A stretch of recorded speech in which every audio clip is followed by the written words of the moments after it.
students, we are doing class 9th subject science chapter motion. In previous session we have done equation of motion.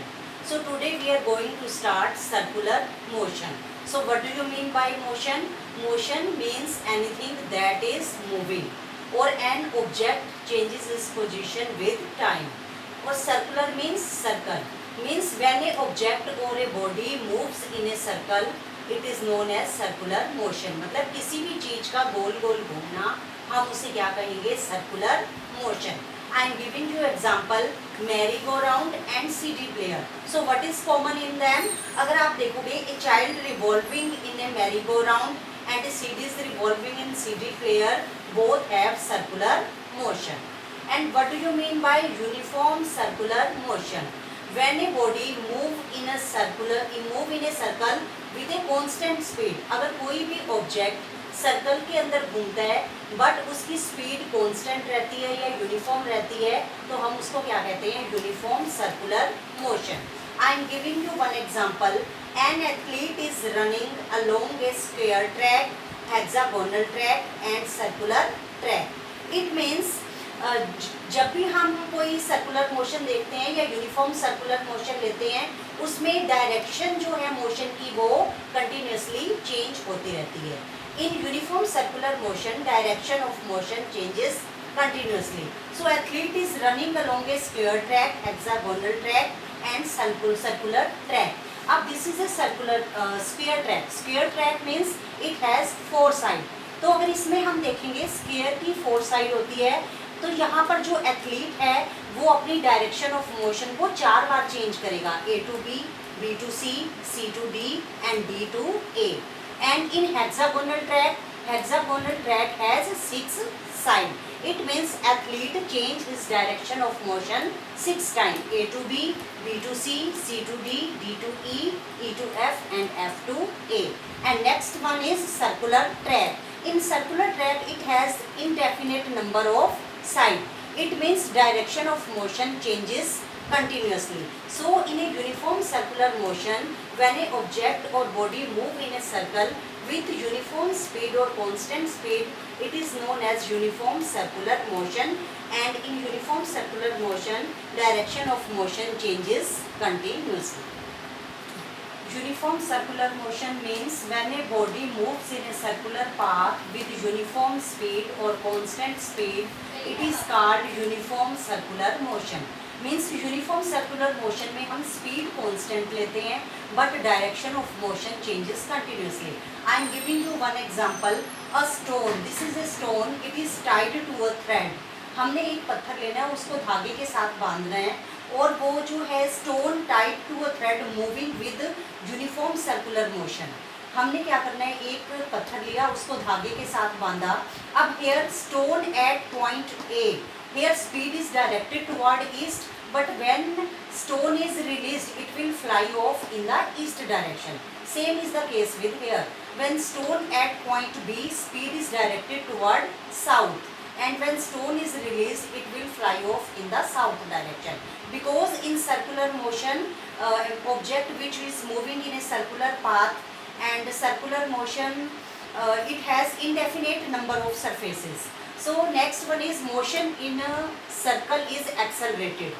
Means circular motion is example of accelerated motion. तो इसका क्या meaning हुआ?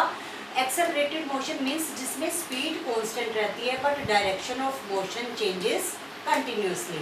After that what do you mean by centripetal force? तो centripetal force का क्या meaning होता है?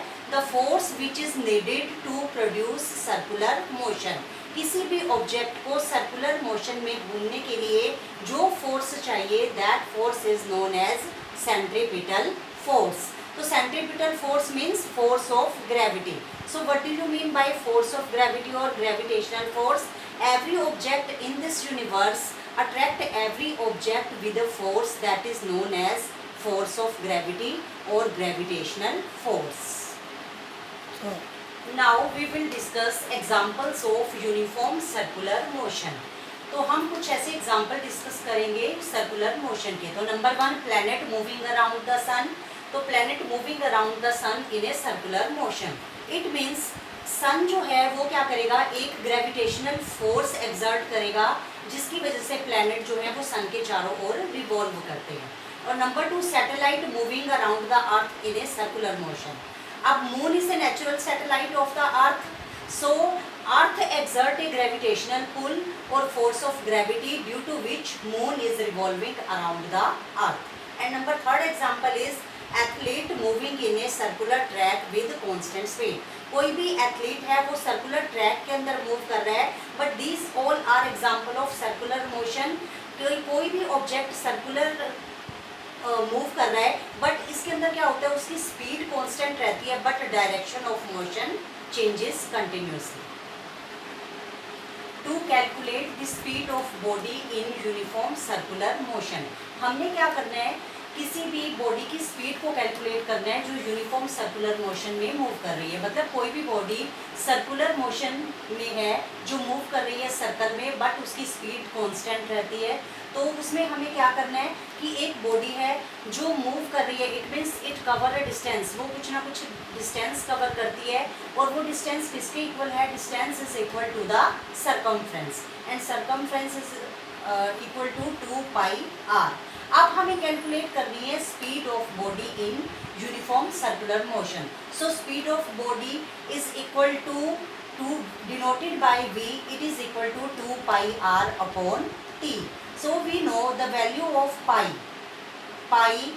it is equal to 22/7, and r is the radius of circular path.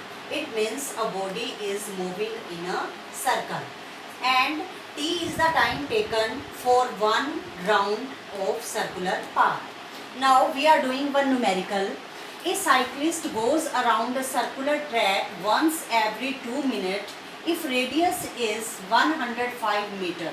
Calculate speed. अब हमें यहाँ पर क्या करना है, स्पीड कैलकुलेट करनी है। We know the formula of speed.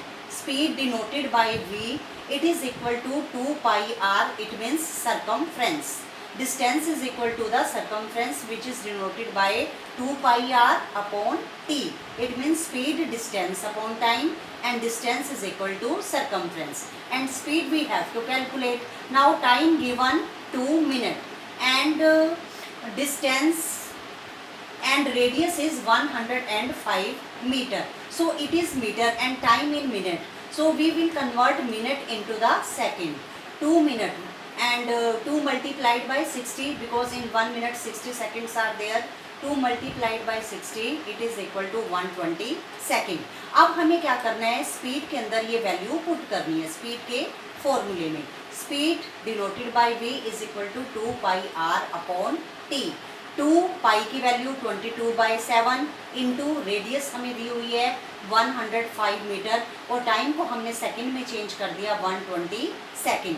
तो जब हमने इसको सॉल्व किया हमारे पास वैल्यू आई 5.5 मीटर पर सेकंड। तो स्पीड की जो स्टैंडर्ड यूनिट है, SI unit means standard unit, तो स्पीड की जो स्टैंडर्ड यूनिट है वो क्या है, मीटर पर second. So students, this chapter is completed here, and in next session I will take some queries.